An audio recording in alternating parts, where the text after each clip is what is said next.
Hey guys, and welcome to another one of my videos. This is Xf right here, and today I have a special treat for you, or at least for me, because I've been dying to actually play this game and record it and put it up on YouTube for everybody to see it. Of course, for those of you who reminisce, this is Pax Imperia Eminent Domain.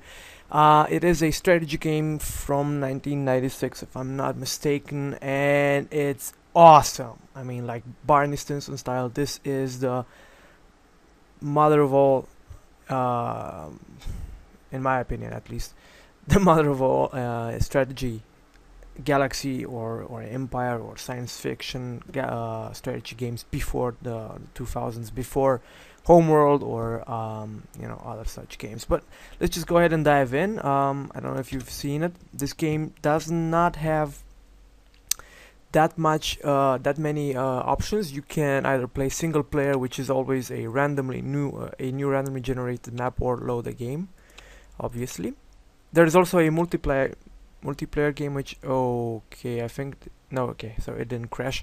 This is actually an unofficial patch. It's called 1.007. It's you cannot see it here, but the unofficial patch actually does support the TCP/IP multiplayer mode, which is quite nice, but it does still have some bugs in it. And I've heard that the only way that you can mess around with the game anymore is by knowing assembler, which I do know assembler, but I'm not confident that I could actually make it work or make it so, as a good friend of ours would say. I don't know if I should say his name now with ACTA coming up, and more about that and ACTA you can probably see from my last video. But anyway, let's just...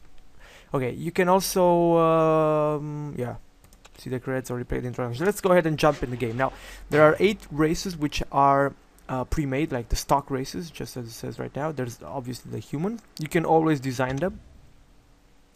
And yeah, the designing phase of your race is very, very important. And when I first played this back in 98, I think, or 97, this seemed like rocket science to me, because at that time I was like 10, 11 years old, and this is a pretty hard to master computer game. It's not that simple.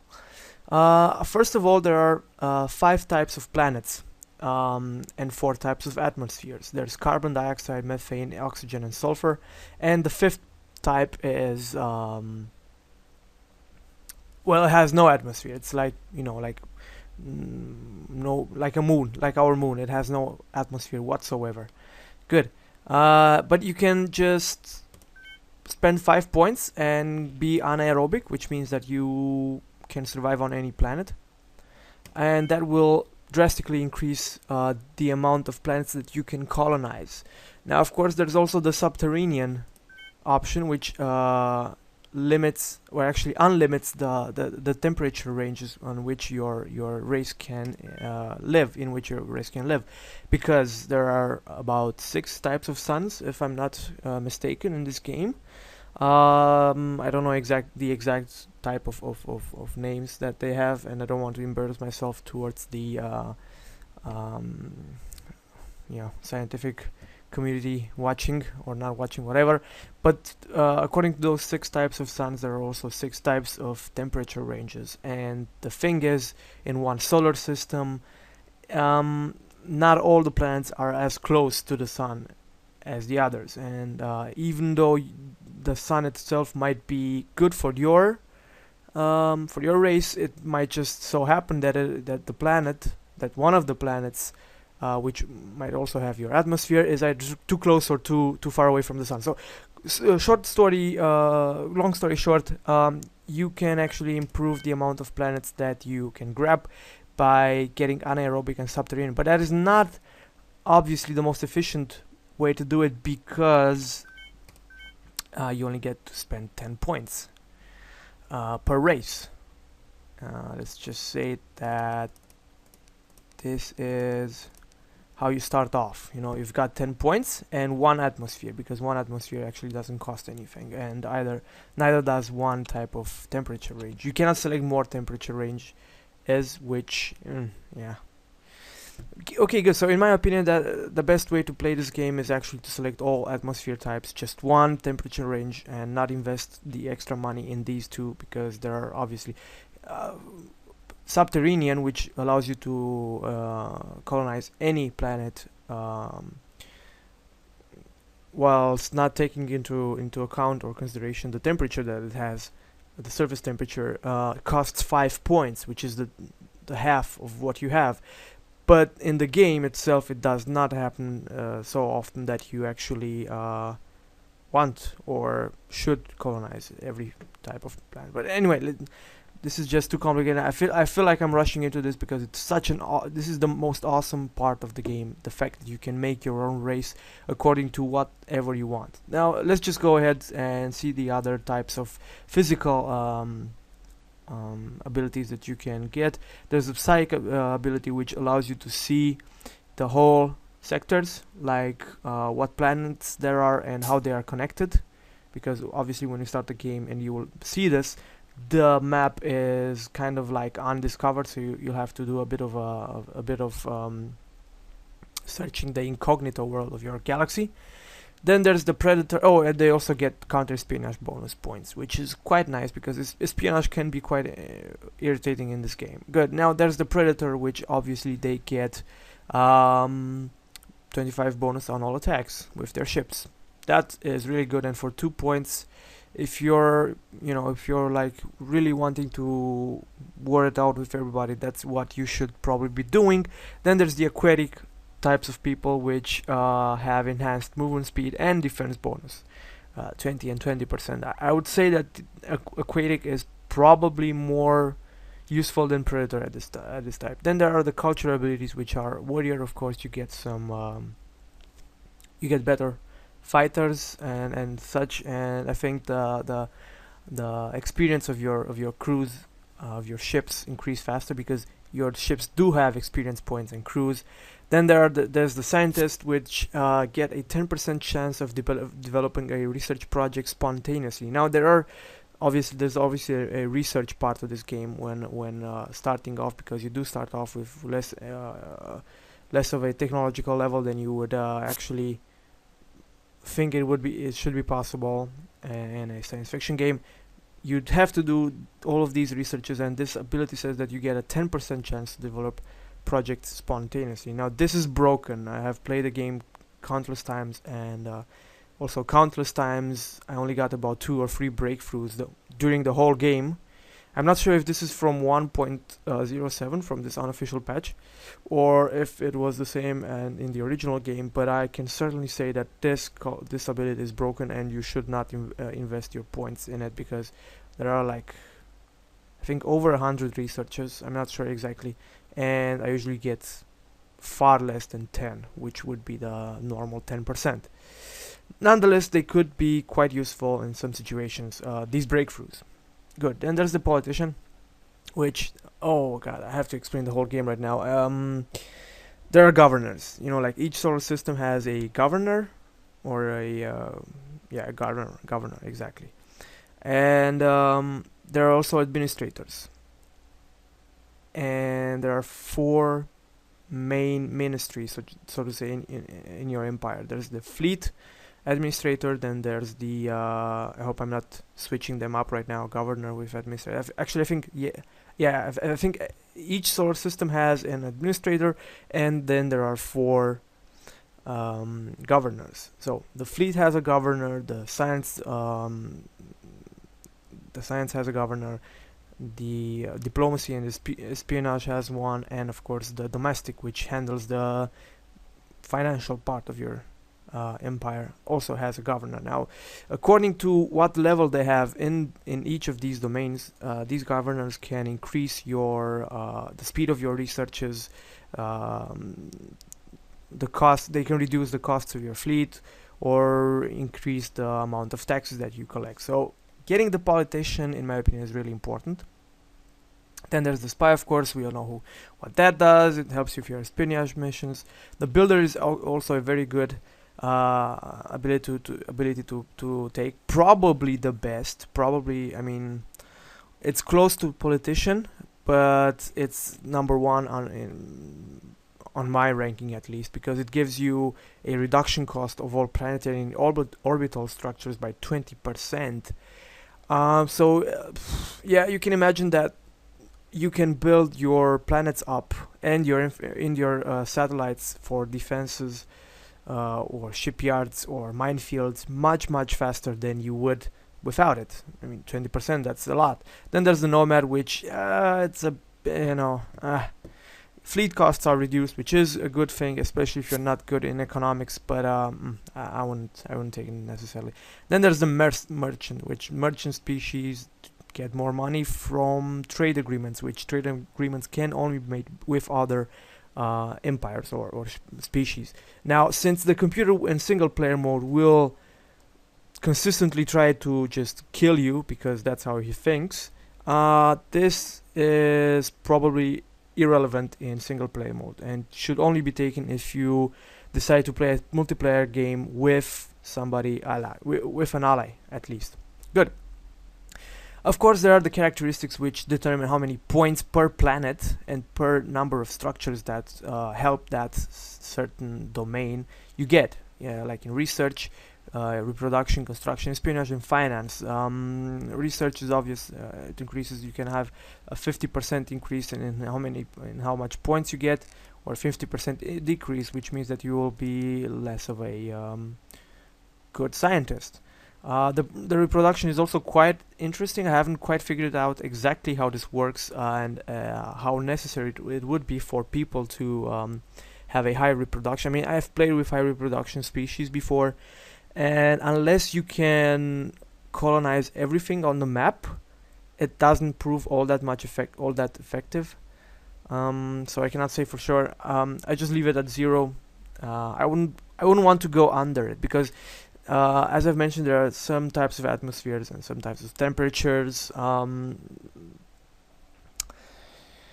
The main thing that you have to take in consideration when playing this game and colonizing a new planet is how happy your citizens will be on it. Now, there are 3 levels. There's the happy green, happy smiley face, and there's the yellow frown and face, and of course the red angry face, which you do not want to be colonizing angry planets because you get handicapped economy, construction points, and your reproduction is, I mean, it takes like 10 times as long for your species to start reproducing and filling up the planet, and you know, as it should on a normal green smiley face planet. Now there's also the research level, which can be either +1 or -1.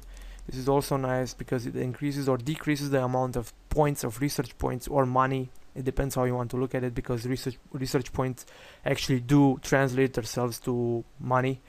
And I usually don't give a crap about the weapons, shielding, ships, and space. Colonial is important because Colonial can be... think about it this way. If you're a StarCraft fan or another strategy game fan, what you want to be doing is build up your economy, your macro, as fast as you can.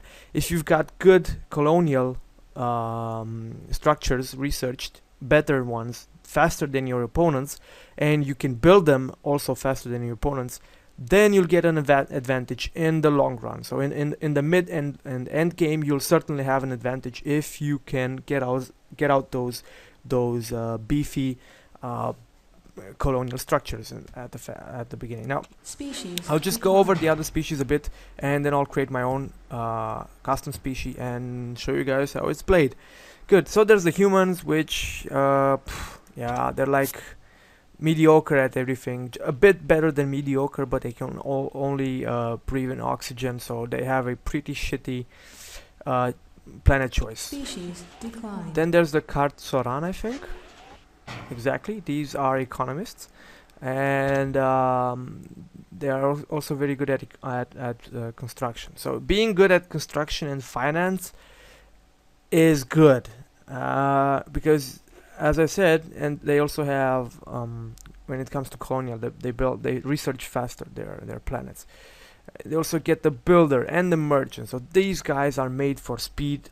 They're a bit overpowered in a single player matchup, but the fact that they don't have that many points in research and espionage is pretty damn slow by them, and also they can only breed one atmosphere, means that they won't be that big of an issue. Species declined. Good. Then there are the Gorak. Exactly. These are warriors. They are predator, aquatic, and warriors. They can breathe 2 atmospheres. They reproduce a bit faster and construct a bit faster. They also have a bonus to weapons. But being a very hot, you choose a very hot type of planet that you like, and 2 types of atmospheres. This does give them some advantages, but usually it's not a good idea to have either the very hot or the very cold. Actually, warm or cool are the best to get, because I think statistically, mathematically, the warm and cool planets are actually the most in the galaxy. I'm not sure if this wasn't thought through from the developers or not. Maybe it should get patched. I mean, maybe I could patch it so that each one of these 6, so that an equal amount of planets that reside in these 6 temperature ranges are given at Species on declined. on any game. Next we come to the Isla, and these are the spies of the universe. They also can inhabit two atmosphere types. They are also psychic, which means that they get huge advantage. I mean, especially when playing multiplayer against humans.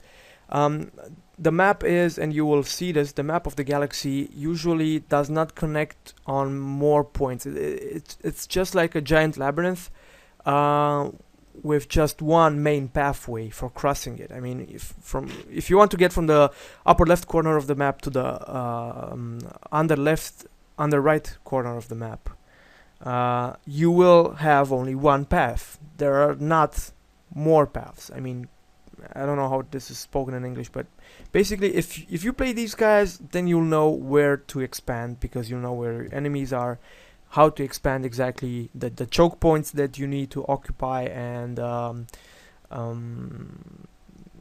increase your military power over there. There are also spies, which gives them, and they have a 150% chance of getting espionage missions done. So when playing against them, and when they start to spy on you and do all types of crazy stuff to you, you'll be in trouble big time. Now we come to the lamest ones, the Shreki, which are like insectoids, and the only thing that they have is anaerobic and subterranean. I mean, again, this is nice. You can colonize every planet, every single planet, well, except for the gas giants. The game also has uninhabitable gas giants, but you know, that's logical. But they can colonize every single fucking planet in the whole galaxy, and yeah, that can be quite menacing, especially in the late game. But if you don't let them evolve and have their way with colonizing everything, then they're not that big of a threat. Let's go ahead and play one of my favorites, the Tekari.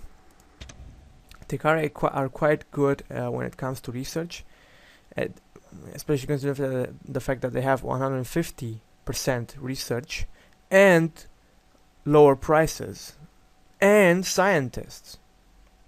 So these guys will research pretty much everything pretty darn fast. However, their plants do not increase in populations as fast as they should, and the espionage does have some trouble because of this. I wouldn't recommend playing them. They are good. They are very good in the hands of a very skilled player. The next ones are also keen on research, the Naren, which are like you know, I don't know. Well, as you can see, they've got almost the same things as the Tekari, only they're not scientists, they are builders. But their espionage sucks big time. I mean, if you got these guys as enemies, just do missions against them, even if you don't have bonuses in espionage. If you have more espionage points than them, like you can check this in the game, then you should do it. Good.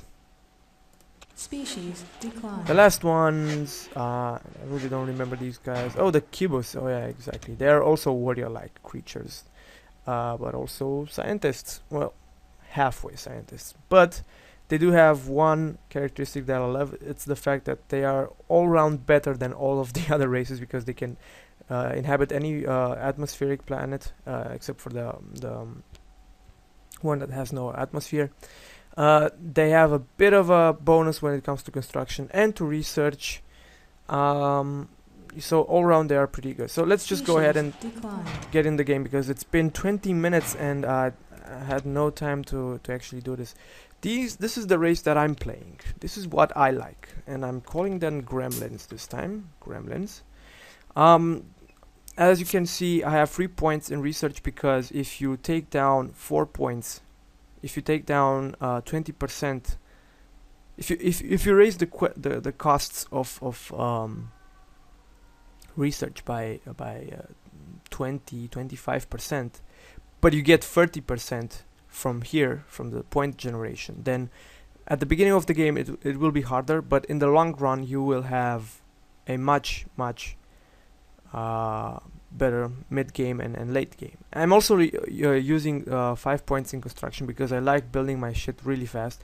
I also have the builder because I like building my shit really fast, which means that I get a 70% bonus when it comes to building both colonial and infrastructure and satellites, infrastructures, orbital structures for my planets, and this helps a lot. I mean, I've got the biggest economy, so to say, not the financial economy, but the biggest economy overall.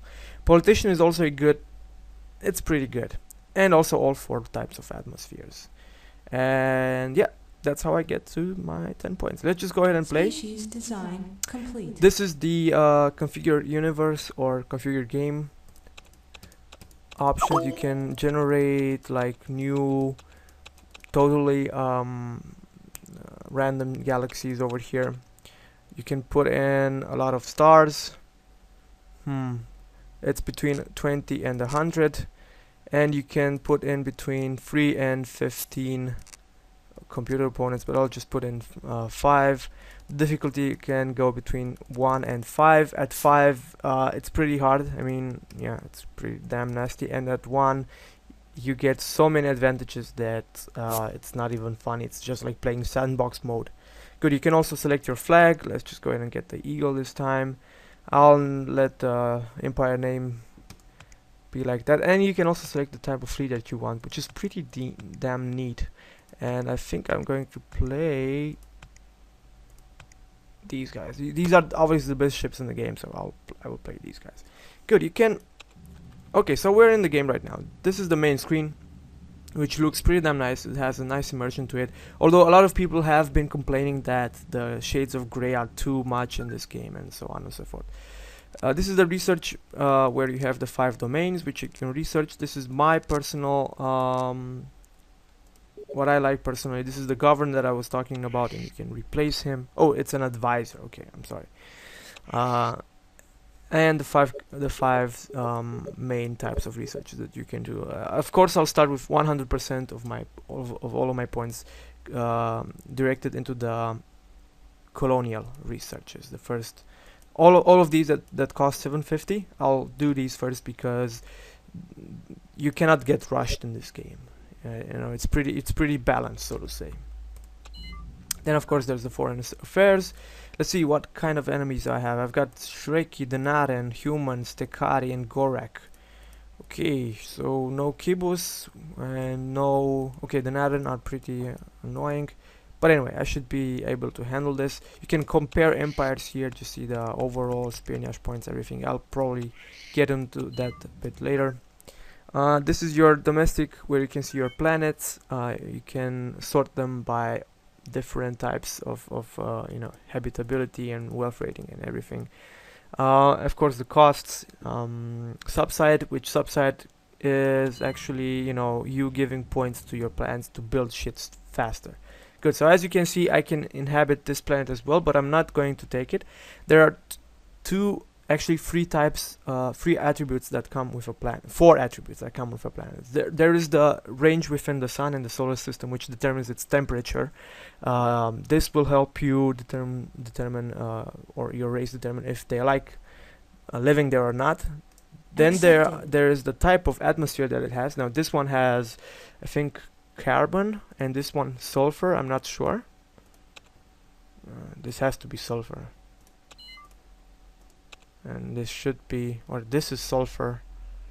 I don't know. And this is my main planet because everybody starts with a main planet, at least one. And I'll start making some transports because I need to expand my empire, right?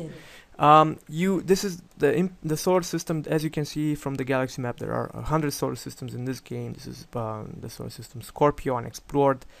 And you travel from one solar system to another by use of these black holes. Okay, so this solar system is a dead end. As you can see right now, these planets are yellow. Oh, I didn't finish the planet's attributes. Okay, so there's the temperature and the atmosphere. Then there's the amount of population that it can house. You know, like this one has 10 population, which isn't that big. I think the biggest population at first is 39, and only your planet gets 40. Usually your home planet. Although I'm not sure about that. Anyway, high population planets help you in the long run. And then there's the richness multiplier, which can be seen here. Poor is by 3, multiplied by 3. Mediocre is by 4 or by 5. Normal is by 6 or such. And yeah, let's just go ahead and see what we've got here. Oh, okay, so we've got a pretty good planet. I'll go ahead and colonize cone 5. Let me speed the game up a bit. There are 6 speeds. You can speed them up by using the plus and minus keys on your keyboard. And this is the subset that I was talking about. As you can see, I've got 17 construction points down in the right corner of the map. And now I've got 117 construction points, which will help me speed up building the robotic mining.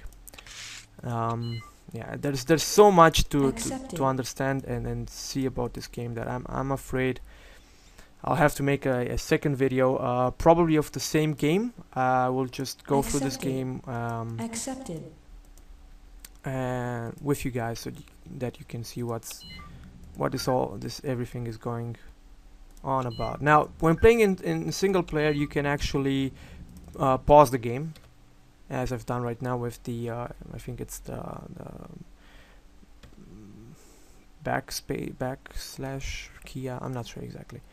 When things get rough, because the AI can be quite fast, much faster than you are when attacking or harassing your planets. So if you don't have a higher PM, it's pretty darn wasteful to try and play this game. Because I've already found my next planet that I want to colonize. It's called Balfour 1.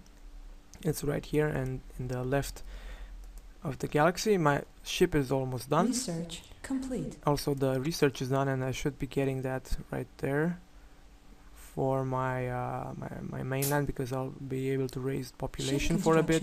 Complete. Sending the ship over there. It's also the best. One of the other best features in the game is the fact that you can design your ship however the fuck you want. You can, you know, take the hulls. There are 6 main hulls. Scouts will never be used, or they are just used in the beginning of the match. You can set the armor, the star, which means how many star systems a ship can actually jump without having a station resupply in those solar systems. And by station resupply, I actually mean a planet, a colonized planet, or at least an allies planet that gives you resupply. Okay, the fusion smelter is almost done. I'll wait until it's done because my income was negative because of the subside. That's done with. Let's see what I can take here. Well, I can take some planets, but this system doesn't actually get me anywhere else farther away into the galaxy. And the main point that I'm trying to do right now is actually colonize as much as I can. Oh, okay, and as fast as I can.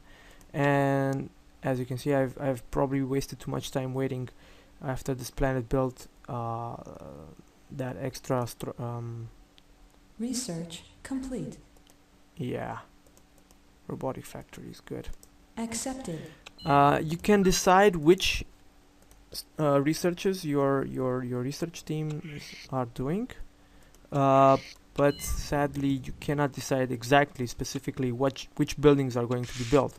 Now that is not necessarily bad, because I mean, you get like one colonial structure, one new colonial structure, like every, I don't know, couple of minutes from the researchers.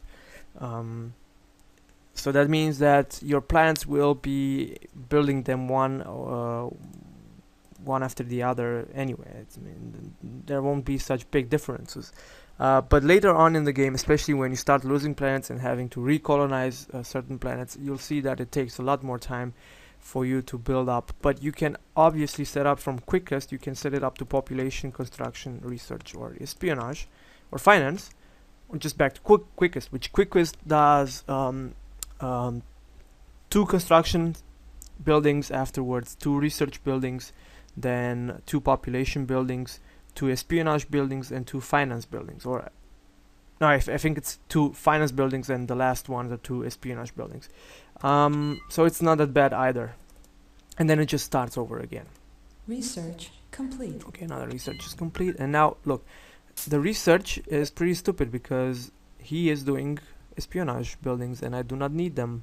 I will need the technology bureau, which actually increases my research capabilities of my planets. Let's just go ahead and Ship construction colonize complete. another one. Accepted. Okay. Well, actually, you know what? I'm not going to go in that direction because Accepted. it's not a good idea to Accepted. colonize Accepted. yellow, Accepted. or actually it's a very bad idea to colonize red planets when having colonization type class A. In the space department, you can actually research class B colonizer, which gives you 3 points of population and the basic infrastructure construction building, about 100 points on a green planet. Or later on in the game, there will be class C colonizer, which gives you 5 points of population, which is pretty awesome. This building, this robotic mining building, is almost always built. Accepted. And the thing called missile defenses, which missile defenses are also quite interesting. Getting back to the planetary data, having to manage my economy right here because I'm losing some money, and seeing what's... Oh, this is a very nice system. I've got a good planet here with 39. This is actually a very, very good planet. It's going to be... Okay, and there are my enemies. Let's see, where are they? Oh. What the hell happened? Accepted. Okay. Accepted. So which of these guys did I actually meet? So I met the Gorak, which Gorak are actually warrior type. And they will probably declare war to me much faster than I would have anticipated before. Research complete. Okay, I've got 3 green plants right here, which is pretty damn Accepted.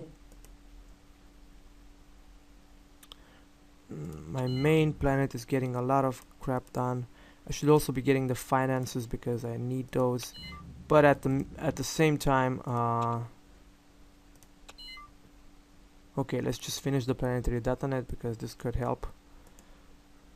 These guys are still going slow.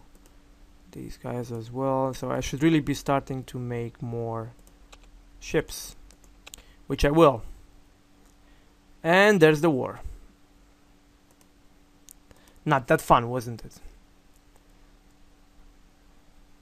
I also have to mention that you guys are seeing this in a pretty bad quality because the Accepted. Accepted. the size of the screen Research itself is complete. 6040 by 480 or something like that, so it's not actually the best. Let's just go ahead and build as much as I can. You can see the population is increasing by 1.1 per I think per year. Yeah, it's per year, which means 0.10 decimals here. I think when we Research get back complete. to 2 or 3, this should be at 12 right now. Research Exactly. complete. Okay, so we've got the con encryption, and I also have to be doing only 2 researches more, and then I'm done with the colonial part of my planets. So coming back to the point before, I'm playing this at a very low resolution, so I will be doing more mistakes. And it was such a hassle to get this game to record properly. You would not believe the crap I've been through to get this done. Ship construction Let's just complete. go over there. Accepted. Okay, I need to start production in another planet, but this one is still not that good. They're also doing well, but not that well. Okay, these guys are okay.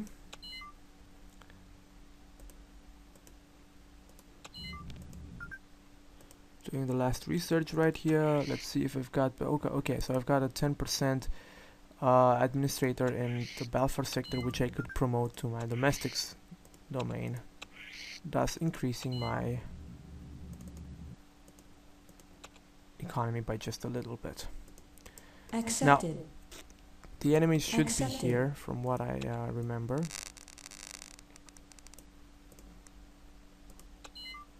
Okay, so they're not there, obviously. This is just Research complete. Accepted. okay, let me slow down the game a bit. No.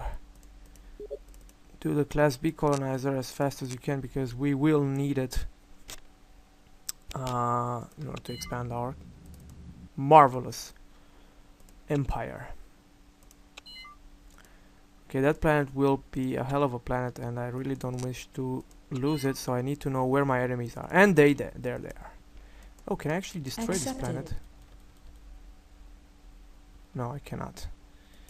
Because a scout does not have planetary bombardments.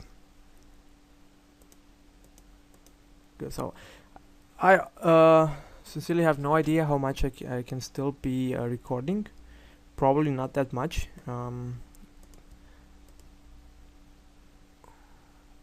Okay. Robotic factories are here. Well, anyway, I'll take a break, and in the next video I will be probably addressing war and different strategies in this game, and construction complete. obviously how you can abuse the game, because you can always abuse the game, any game. That always works. Good, so I really hope you guys enjoyed this game, because this video, because I do love this game, and I would personally love to take this whole game through a series and make the whole gameplay. And yeah, I strongly believe that this game has potential. I mean, in its current form, maybe the graphics should be a bit changed, because, well, obviously we have better graphics nowadays, and this whole shades of gray, I mean, it does work, but only for nerds, I think. I mean, normal people would not go for it that well. But the game mechanics themselves are pretty damn neat, and they are made for multiplayer. I mean, I could probably envision this game being a web browser game with 1,000 or more solar systems, and, you know, 1,000 people playing it, or something along those lines. And yeah, so stay tuned for more videos. I hope you guys enjoyed this, and I will see you guys next time. Take care.